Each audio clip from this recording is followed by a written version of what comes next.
नमस्ते दोस्तों, Indic divine channel पे आप सभी को स्वागत है।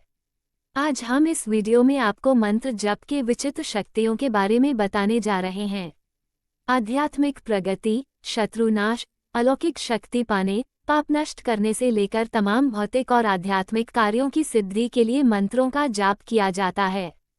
वैदिक काल में मंत्र धर्म का अंश था। जहाँ धर्म जीवन जीने की एक शैली थी, वहाँ दैनिक जीवन में प्रार्थना के शब्दों को मंत्र में ढाल दिया जाता था और ऐसा विश्वास था कि प्रार्थना करने से कार्य की सिद्धि होती है। तो प्रार्थना करना यानी मंत्र का जाप करना दैनिक जीवन का एक हिस्सा था। वेदों में बताया गया है कि मंत्र के जप से एक प्रकार की विद्युत चुंबकीय इलेक्ट्रोमैग्नेटिक तरंगें उत्पन्न हो जाती हैं, जो समूचे शरीर में फैलकर अनेक गुना विस्तृत हो जाती हैं और इससे उत्पन्न प्रकंपन शरीर के सूक्ष्म तंत्रों तथा हार्मोन प्रणाली पर अपना गहरा प्रभाव डालते हैं, जिससे उनकी सक्रियता बढ़ जाती है। इससे प्राण ऊर्जा की क्षमता एवं शक्ति में वृद्धि होती है। मंत्र का शाब्दिक अर्थ है मनन, चिंतन करना। किसी भी समस्या के समाधान के लिए काफी चिंतन मनन करने के बाद जो उपाय, विधि, युक्ति निकलती है, उसे एक सूत्र में पिरो देने को आमतौर पर मंत्र कहते हैं। मंत्र के उच्चारण से उत्पन्न ध्वनि को शब्द शक्ति ही विद्युत प्रदान करती है, जबकि मानवीय इच्छा शक्ति उस पर नियंत्रण करके कोई भी कार्य कर सकने में समर्थ होती है। शास्त्रों के अनुसार मंत्रों का जाप पूरी श्रद्धा और आस्था से करना चाहिए। एकाग्रता और मन का संयम मंत्रों के जाप के लिए बहुत जरूरी है। इसके बिना मंत्रों की शक्ति कम हो जाती है और लक्ष्य प्राप्ति या कामना पूर्ति नहीं होती। वेदों में विभिन्न प्रकार के मंत्रों का प्रयोग किया गया है। वेदों में उल्लेख है कि विशेष प्रकार के मंत्रों से विशेष तरह की शक्ति उत्पन्न होती है। निरंतर मंत्र जप करने से ध्वनि तरंग उत्पन्न होती है, उससे शरीर के स्थूल व सूक्ष्म अंग तक कंपित होते हैं। इसके कारण व्यक्ति का सूक्ष्म शरीर सक्रिय होकर शक्तिशाली परिणाम देना प्रारंभ कर देता है। मंत्र शक्ति के द्वारा ही लक्ष्मण जी ने सीता माता की कुटी के चारों तरफ जमीन पर एक रेखा सीता माता की रक्षा के लिए खींची थी, जिसे आज तक लक्ष्मण रेखा के नाम से जानी जाती है और जिसे मायावी रावण भी नहीं लंघ पाया था।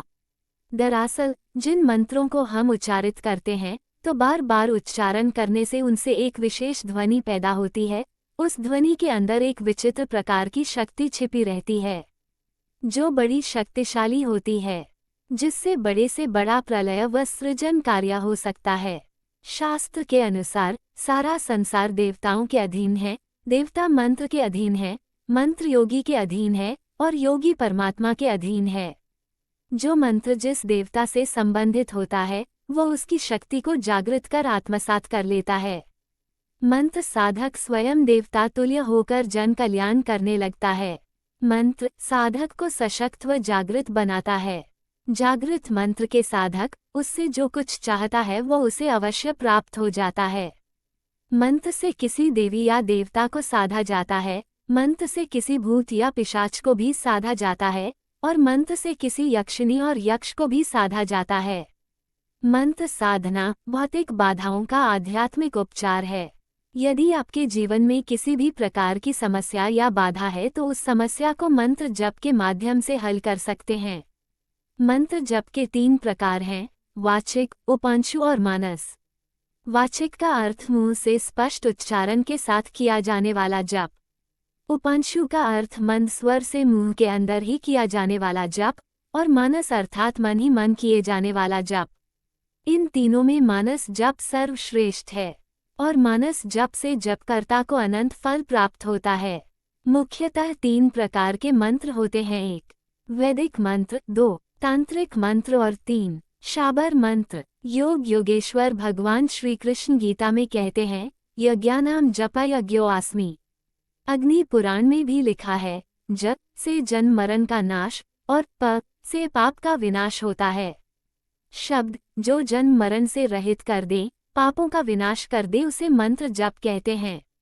पूजा कोटि समय स्तोत्रा, स्तोत्रा कोटि समय जप। अर्थात शास्त्रों में करोड़ों पूजा के बराबर एक स्रोत को माना गया है और करोड़ों स्तोत्र के समान मंत्र जप को माना गया है। मंत्र में विचित्र प्रकार के शक्ति अंतर्निहित रहता है। आध्यात्मिक हो या भौतिक, सभी प्रकार के कामना और वासना को मंत्र शक्ति के प्रयोग से प्राप्त किया जा सकता है, परंतु इसके लिए मंत्र जप को सही विधि विधान से करना आवश्यक है, नहीं तो वो केवल एक प्रलाप बनकर रह जाएगा। दोस्तों, मंत्र विज्ञान के बारे में आज की जानकारी यही तक। वीडियो अगर अच्छी लगी हो तो एक लाइक करके चैनल को सब्सक्राइब कर लीजिए। धन्यवाद।